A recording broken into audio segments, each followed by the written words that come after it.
महाकालेश्वर मंदिर शिव भक्तों के लिए वो धाम है जहाँ उनके प्रभु शिवजी निवास करते हैं।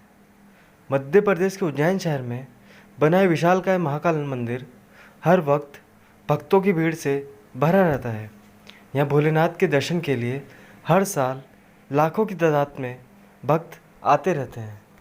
महाकाल के इस मंदिर में ज्योतिर्लिंग स्थापित है। इस मंदिर के 3 हिस्से हैं। पहले हिस्से में शिवजी के परिवार की खूबसूरत मूर्तियां हैं, दूसरे हिस्से में ओंकेश्वर मंदिर है और तीसरे हिस्से में नागचंद्र मंदिर है। महाकालेश्वर मंदिर से जुड़ी कुछ ऐसी बातें हैं जो इस मंदिर को अद्भुत बनाती हैं।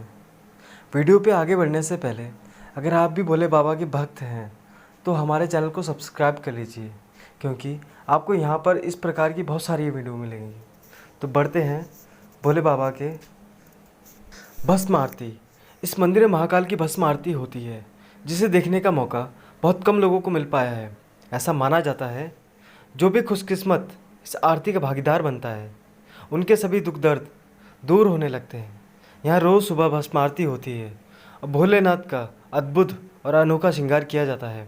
इस प्रकार की आरती सिर्फ इसी मंदिर में होती है।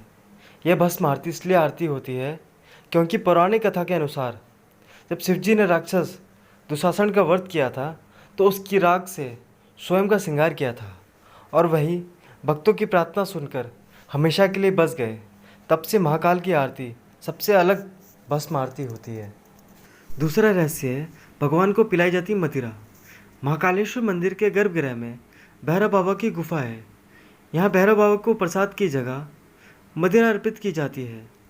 भारत के किसी भी मंदिर में मदिरा ले जाना प्रतिबंधित होता है, लेकिन ये एक ऐसा इकलौता मंदिर है जहाँ मदिरा ले जाती है और भैरव बाबा को अर्पित की जाती है।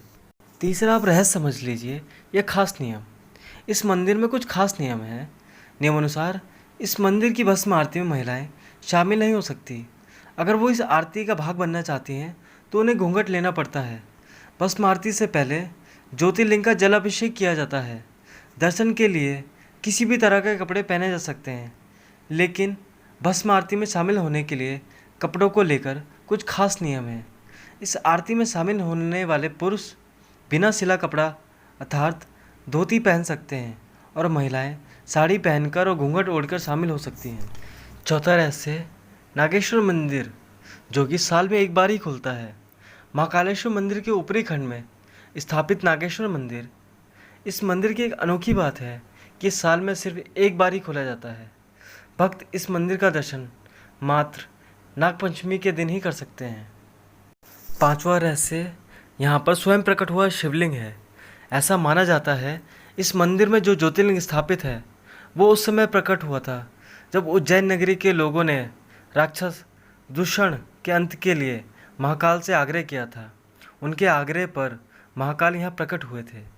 राक्षस के वध के बाद जब शिवजी जाने लगे तब उज्जैन नगरी के लोगों ने उनसे वहीं रुकने का आग्रह किया। तब से शिवजी वहीं विराजित हैं। छठा रहस्य है, यहाँ नहीं रुकता कोई भी रात को। उज्जैन नगरी के राजा महाकाल हैं। ऐसा माना जाता है कि राजा विक्रमादित्य के शासन के बाद इस मंदिर में रात को कोई नहीं रुक पाया है। जिसने भी यहाँ रात को रुकने का प्रयास किया उसके ऊपर संकटों का पहाड़ गिर पड़ा या मारा गया। इतना ही नहीं, आज भी कोई मंत्री, राजमंत्री, मुख्यमंत्री यहाँ पर रात रुकने का दुस्साहस नहीं करता है। सातवां रहस्य दक्षिण मुखी शिवलिंग। भारत और दुनिया भर में जितने भी शिवलिंग स्थापित हैं उनका जलधारी उत्तर दिशा में है, लेकिन उज्जैन का महाकालेश्वर मंदिर एक ऐसा ज्योतिर्लिंग है जिसका जलधारी की दिशा उत्तर ना होकर दक्षिण की ओर है। इस कारण इस ज्योतिर्लिंग को दक्षिण मुखी महाकाल भी कहते हैं। आठवां रहस्य है असली शिवलिंग की जगह रखा गया दूसरा शिवलिंग। ऐसा माना जाता है कि उज्जैन के शिवलिंग को नुकसान पहुंचाने की बहुत बार कोशिश की गई। शिवलिंग को बचाने के लिए पुजारियों ने असली शिवलिंग वहाँ से हटाकर दूसरी सुरक्षित जगह जो महाकाल के प्रांगण में है पर स्थापित कर दिया, जिसे आज जूना महाकाल कहते हैं। इस शिवलिंग की जगह दूसरी शिवलिंग स्थापित किया गया। कुछ ऐसे अन्य लोगों का मानना है कि ऐसा असली शिवलिंग से होने वाली छेड़छाड़ को रोकने के लिए किया गया।